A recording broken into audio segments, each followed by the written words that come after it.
Wait a minute. What strings did this guy pull in order to get Master Hand from Smash Brothers on his album cover? Who was he talking to? Pikachu? Mario? Maybe King DDD?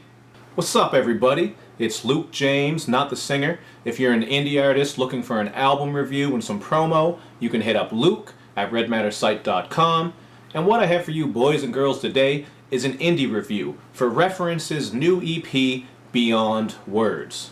Reference is a 17-year-old coming out of Australia, and he's been rapping since 2010 while representing the humbug scrub suburbs. That's actually a place. Some of his favorite rappers include Joey Badass, Run the Jewels, and Kendrick Lamar, which is a pretty good lineup if you ask me. So let's jump right into this review and see how his EP does. The intro is called The End Is Nigh, and it starts off with some acapella before the string production slowly works its way in. You can definitely pick up on an accent here, and that can make Reference a little bit hard to understand at times, unless you're familiar with this accent. But he does spit with some nice aggression in his voice, and that makes his vocals stick out a little bit. The rapping on this EP is pretty simple throughout, and so is the production, which he admits to on the song Waive, when he says that most rappers are as simple as the beat on Waive.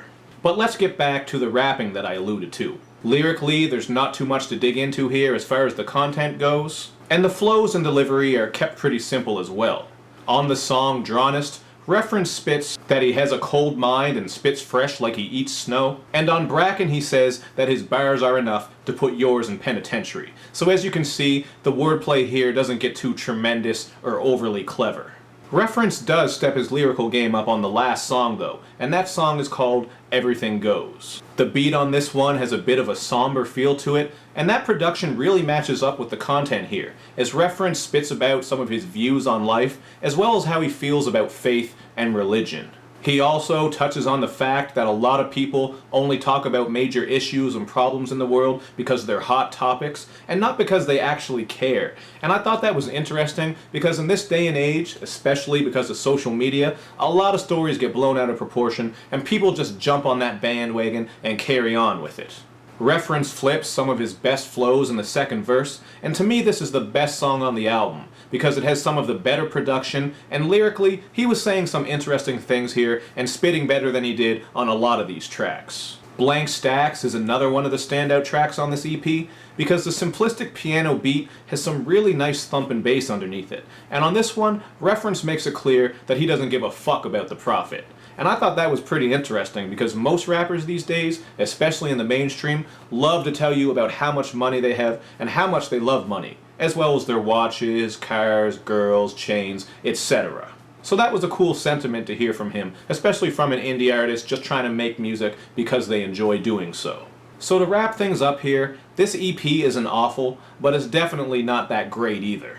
There's not too much to write home about here because not a whole lot sticks out about this EP, but the thing that sticks out the most is Reference's accent, which might work for some people, but it also might turn some people off depending on how they feel about hip-hop from other parts of the world. Because I know some people out there aren't a fan of UK rappers for their accent, so those type of people might not be feeling this EP very much, just because of his vocals. The rapping and production on this EP aren't on too high of a level, so don't go into this one expecting epic bars and polished production that has a lot of depth.